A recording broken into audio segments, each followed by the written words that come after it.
Pai eterno, Senhor dos exércitos, Deus Criador e Mantenedor, o amamos, o louvamos, o agradecemos por mais uma chance de poder acompanhar os eventos finais e bem assim sermos capacitados e batizados para viver estes dias com esperança, olhando firmemente para Jesus, autor e consumador da nossa fé. Esteja conosco, ó Pai, ao longo desta conversa. Em nome de Jesus. Amém. É uma honra, irmãos, poder estar convosco em mais uma atualização profética na Escola de Profecia. Em primeiro lugar, eu quero pedir desculpas. Tive uma semana muito agitada, talvez uma das semanas mais agitadas deste ano. Não consegui vir aqui com frequência no estúdio para compartilhar com vocês os eventos finais. Mas eu espero, com a ajuda de Deus, poder, nesta semana, tratar de tudo que eu teria que falar na semana passada. Vou apresentar muitas atualizações e eu espero que vocês possam entender. Bem, irmãos, vamos recordar um pouco o evento da ONU de 18 a 19 de setembro. E, por acaso, nós vimos que, bem antes deste evento, vários avisos soaram, avisos sombrios a propósito, soaram. Isto gerou uma renovada onda de protestos mundiais. Vejamos, irmãos. As ações humanas estão empurrando a Terra para fora de um espaço operacional seguro para a humanidade. É ameaçador e está de acordo com uma nova análise de 29 cientistas de 8 países. Os cientistas concluem que a atividade humana agora colocou o mundo na zona de perigo em vários indicadores-chave, incluindo as alterações climáticas, a biodiversidade, a água doce e o uso da terra. Esses limiares são definidos como aquilo que o mundo precisa para manter um planeta estável e habitável. Estamos cruzando o limiar daquilo que pode manter o nosso planeta estável e habitável. Glória a Deus pela promessa de Jesus. Virei outra vez. Porque, irmãos, se as nossas esperanças consistem apenas neste mundo, somos os mais miseráveis. Porque estão dizendo os grandes homens deste mundo que as condições do mundo no futuro não são das melhores. Mantenhamos a nossa fé e a nossa esperança nas gloriosas promessas de Deus. Irmãos, vejam aqui. 1 bilhão de pessoas morrerão devido às alterações climáticas até 2100, afirma um estudo científico.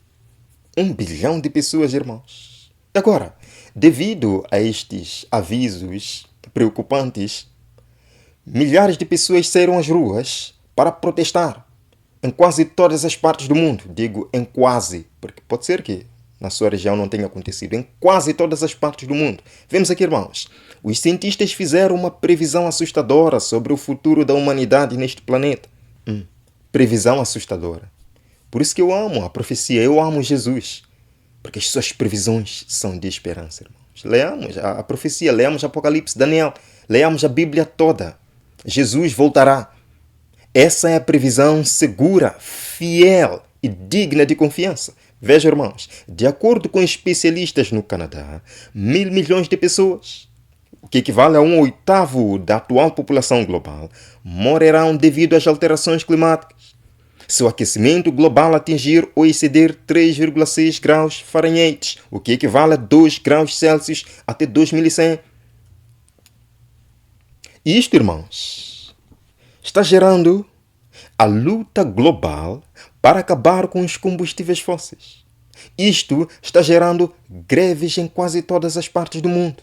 Vejam, exatamente antes desta reunião da ONU, vários movimentos surgiram de protesto, liderados principalmente por jovens. Isto é muito interessante. Os jovens é que vão na frente.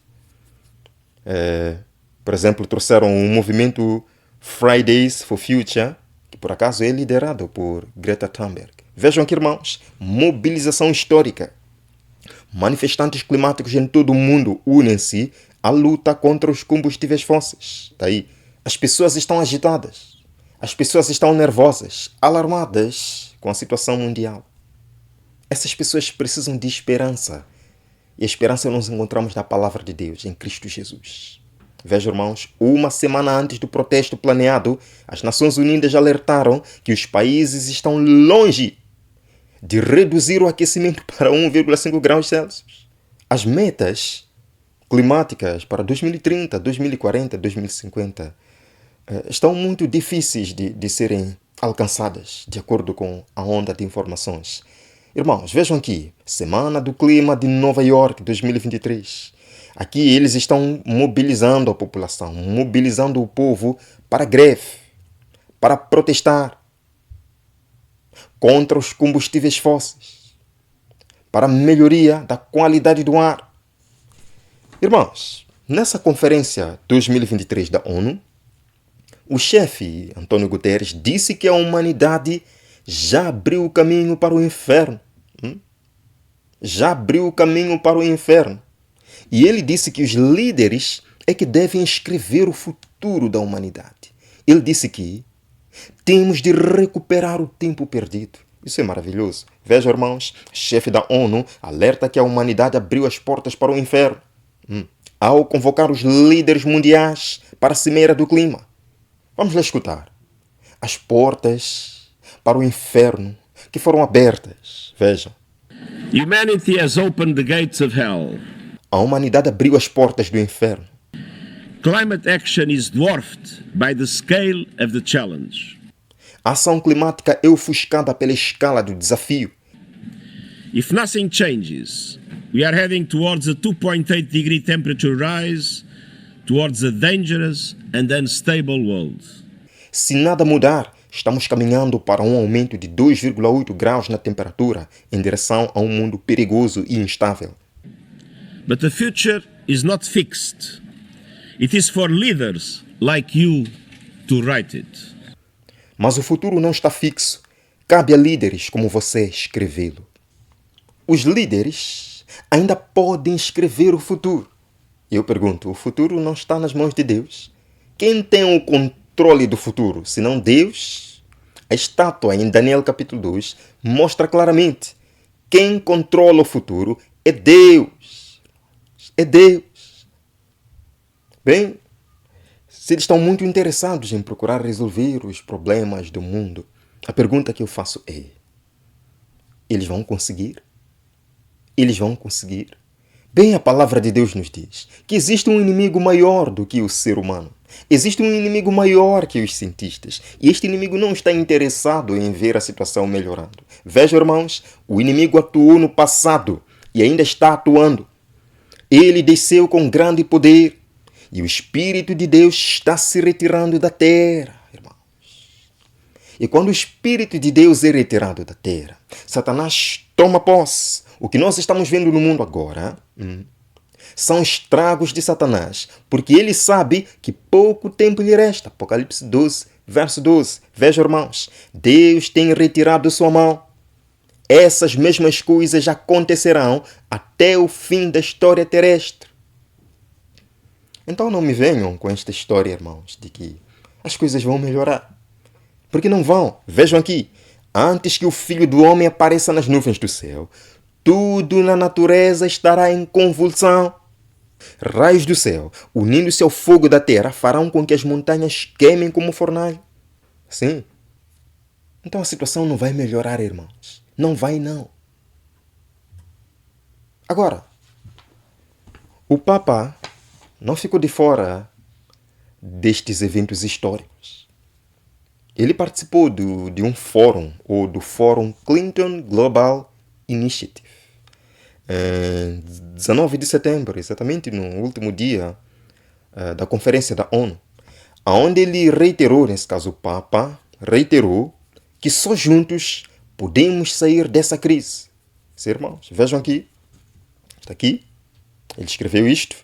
Vejam, irmãos, é dito que é tempo, está aqui, it's time, é tempo de trabalharmos juntos para parar a catástrofe ecológica antes que seja tarde demais. Irmãos, nós vemos aqui apelos fascinantes, apelos poderosos para travarmos esta situação antes que seja tarde demais. Mas acabamos de ler que estas coisas não melhorarão até que Jesus venha. Veja, irmãos, ele diz que é por isso que decidi escrever um novo documento, 10 anos após a encíclica Laudato Si. Ele diz que vamos parar enquanto há tempo, por favor. Vamos parar enquanto há tempo. É o clamor do Papa Francisco. Sim, ele escreveu a sua encíclica, que vai inaugurar na próxima semana, em 4 de outubro. Neste caso, atualizando as questões mundiais. Sim? Irmãos, vejam, Papa Francisco escreve a segunda parte da encíclica Laudato Si. E embora este documento, Laudato Si, seja muito interessante, realmente um documento poderoso, segundo as palavras de John Kerry e do próprio presidente dos Estados Unidos da América, Joe Biden, embora o documento seja poderoso, bem, este é um documento dominical. Sim, irmãos, é um documento dominical. Vejam aqui. Irmãos, vejam aqui. Ele diz que devemos também celebrar o descanso, especialmente da compra e venda, voltando a focar na guarda do sábado. Falou o Papa Francisco. Que no contexto da conversão ecológica, no contexto de sua abordagem Laudato Si, está convidando o mundo para celebrar o descanso, para parar a compra e venda no domingo. Está isto claro, irmãos? Vejam. Tal como aconteceu com São Francisco, o Papa Francisco argumenta que este tipo de conversão pode restaurar o equilíbrio ecológico. Irmãos, que conversão ele está falando? Que vai restaurar o equilíbrio ecológico. Que conversão? Está aí em cima. Celebrar o descanso. O mundo precisa de uma conversão. Veja, irmãos, ele diz que isto significa que as instituições religiosas devem trabalhar para ajudar as pessoas a cultivar uma base espiritual que torne possível a conversão ecológica. Em outras palavras, as comunidades e instituições religiosas, não cristãs, religiosas, devem trabalhar para impulsionar a conversão ou para que tornem possível a conversão ecológica. E qual é essa conversão ecológica? Voltamos para aqui, irmãos. Devemos também celebrar o descanso, voltando a focar na guarda do sábado. É este tipo de conversão ecológica que vai restaurar o equilíbrio ecológico. Está isto claro, irmãos? Vamos continuar, é dito. E qualquer pessoa que se preocupe com a ameaça existencial das alterações climáticas globais deve fazer tudo o que estiver ao seu alcance para apoiar as instituições religiosas neste trabalho. Que todo aquele que se preocupa com as mudanças climáticas, com a ameaça existencial, deve apoiar as instituições religiosas para que se cumpra este trabalho. Que trabalho? Conversão ecológica, voltando a focar na guarda do sábado. Interessante, irmãos. A verdade é que cada vez mais nós percebemos que a questão climática está unindo o mundo em torno de um único objetivo: salvar o planeta. Isto vai parar com o descanso dominical mundial, meus irmãos. Acreditem ou não, vejam aqui. Unam-se para o bem comum. Já falou o chefe da ONU, falou na cúpula do G20. Acordei com os irmãos. Unamos-nos para o bem comum. Vejam também, 19 de setembro, chefe da ONU pede ação e unidade dos líderes para resolver problemas. Precisamos estar unidos. Precisa haver uma conversão geral. Todo aquele que se preocupa com a ameaça existencial deve se converter ecologicamente, voltando, focando-se na guarda do sábado, meus irmãos. Sim? Vejam, líderes da Assembleia Geral das Nações Unidas procuram unidade durante as crises. Durante as crises, haverá unidade para resolver as questões mundiais. E qual será a base dessa unidade, meus irmãos? Vejam aqui, doutrina social católica é o fundamento para enfrentar as questões mundiais. Falou o próprio Papa Francisco. E neste mesmo documento, ou neste mesmo post, nesta mesma entrevista, ele disse, no contexto de unidade para enfrentar as questões mundiais, ele disse que os cristãos, no respeito da liberdade religiosa e do bem comum de todos, devem procurar que os domingos e os dias sagrados da igreja sejam reconhecidos como feriados legais. Então não se esqueçam, para o papado, bem comum, conversão ecológica, nada mais é, nada menos é que a guarda dominical. Vejam também aqui, irmãos, o bem comum, por outro lado, é mais do que uma soma individual de interesses. Ele se move do que é melhor para mim, para o que é melhor para todos. Precisamos nos unir, buscando o interesse de todos. Sim, irmãos? Sim? Apocalipse capítulo 13, eu quero ler com vocês para poder fechar. Apocalipse capítulo 13, lemos aqui, irmãos, nos versos 13, nos versos 3, 4 e 8. Verso 3. Uma de suas cabeças parecia ter sofrido um ferimento mortal, mas o ferimento mortal foi curado. Estamos vivendo agora na cura. Vejam, irmãos, o mundo todo ficou maravilhado e seguiu a besta. Verso 4.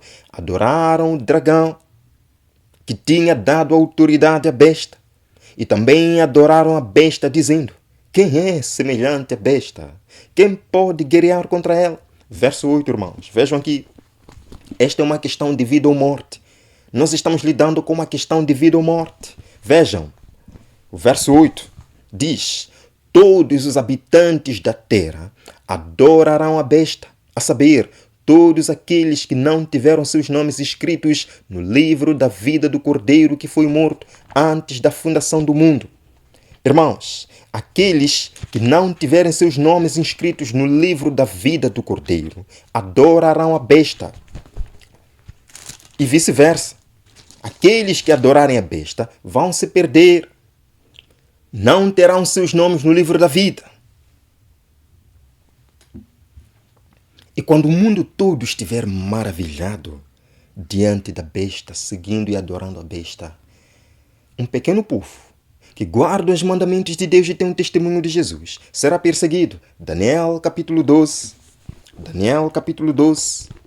Vejam aqui, irmãos, que contraste. Naquele tempo, Miguel, o grande príncipe, se levantará. Haverá um tempo de angústia, angústia de Jacó. Angústia como nunca houve desde o início das nações até então. Mas naquela ocasião, irmãos, sim, será salvo o teu povo, todo aquele cujo nome está escrito no livro da vida do Cordeiro. Aleluia! Aqueles que adorarem e seguirem a besta não terão seus nomes inscritos no livro da vida do Cordeiro. Aqueles que, mesmo em face da perseguição, mesmo em face de prisão, mesmo em face do ridículo, permanecerem fiéis ao lado da palavra de Deus. Sim, vão passar um tempo de angústia, mas serão salvos os que tiverem os seus nomes inscritos no livro da vida do Cordeiro. Irmãos, esta é uma questão de vida ou morte. Nós fomos chamados como adventistas do sétimo dia para proclamar uma mensagem de vida ou morte. Sim, temos que pregar graça, perdão, paz e amor, glória, aleluia. Mas também temos que pregar: se alguém adorar a besta, vai perder o seu nome no livro da vida. Esta é uma questão de vida ou morte. Nós carregamos uma mensagem de vida ou de morte, irmão. Que as pessoas possam escolher andar do lado da verdade. Pela graça de Deus, nós nos veremos em mais uma atualização, onde vamos continuar acompanhando os eventos do tempo do fim. Que a paz de Cristo esteja com você, amado irmão. Até breve.